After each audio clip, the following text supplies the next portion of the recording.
Optimo, c'est pas une société, hein, tout le monde confond ça avec une société, mais en fait c'est un label, c'est le nom de notre marque.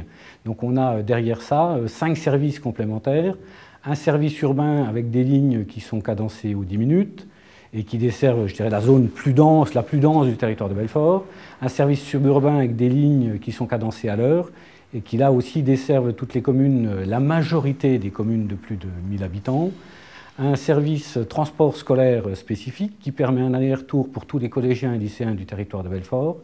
Et en complément de ça, on a mis un service transport à la demande qui permet d'apporter une réponse à la mobilité des gens dans les zones rurales avec des petits véhicules adaptés. Et puis un service personnes à mobilité réduite qui là aussi permet pour les personnes qui ne peuvent pas utiliser les réseaux réguliers d'avoir un vrai service de mobilité. Ce sont principalement les personnes qui sont handicapées.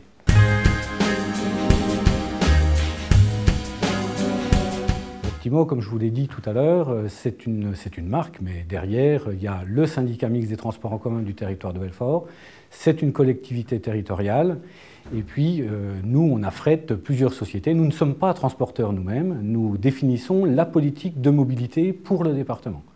Donc on s'appuie sur des acteurs, des transporteurs. Hein. Il y a un qui est la Régie des transports du territoire de Belfort, qui est l'acteur principal, qui gère les lignes 1 à 8 du réseau urbain, mais pour les services scolaires, pour les services des lignes suburbaines, nous avons, nous, effectué des marchés et on fait travailler ces sociétés pour nous. Elles roulent, en fait, on les paye au kilomètre. Au total, Optimo, c'est 240 équivalents temps plein qui bossent pour nous tous les jours, hein, qui sont volants, qui sont les acteurs, qui sont le lien entre la population et nous.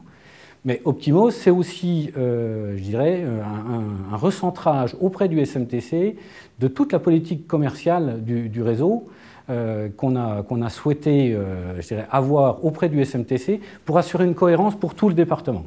C'est-à-dire qu'auparavant, ce qu'on trouve dans des schémas classiques de transport, chaque entreprise a son service marketing commercialisation. Et puis chacun agit, je dirais, indépendamment. Nous, tout est regroupé au SMTC, donc le SMTC définit la politique de mobilité globale et met en application sa politique de commercialisation sur tout le département. Ça pour une meilleure cohérence.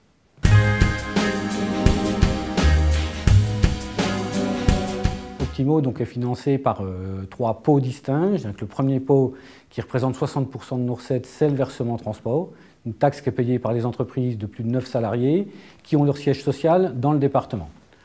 La deuxième ressource, hein, qui est importante aussi, ce sont des subventions versées par les collectivités, notamment et principalement pour organiser le transport scolaire. Cette subvention est versée par le Conseil général. Et le troisième pot, bien entendu, c'est la recette issue du trafic, c'est ce que payent nos clients dans les bus, c'est 80 centimes le trajet.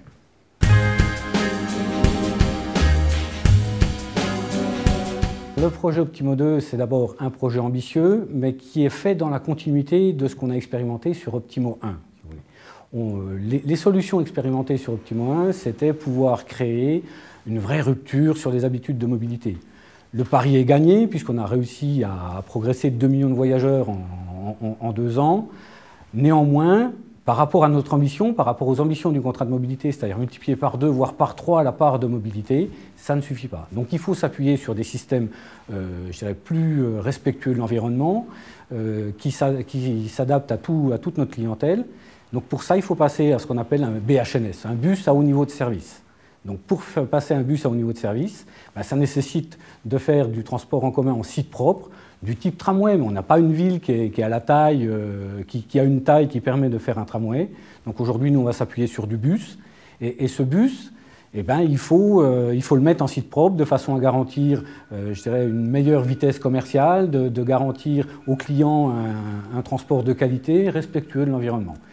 C'est aussi un changement sur la part de mobilité, ça va transformer la ville et il faudra qu'on trouve, je dirais, une meilleure articulation entre le stationnement, la voiture, le piéton et le transport en commun. Donc c'est vraiment un transport et un plan de mobilité pour tout le monde. Donc, bien entendu, ça ne va pas se faire du jour au lendemain. Ce sont des investissements lourds, hein. Il y en a environ pour 35 à 38 millions d'euros, donc ça va prendre plusieurs années. Aujourd'hui, on vient de lancer des études et c'est un plan de transport qui va se dérouler sur les 4 à 5 prochaines années. En tout cas, notre objectif, c'est de mettre ça en service en 2013.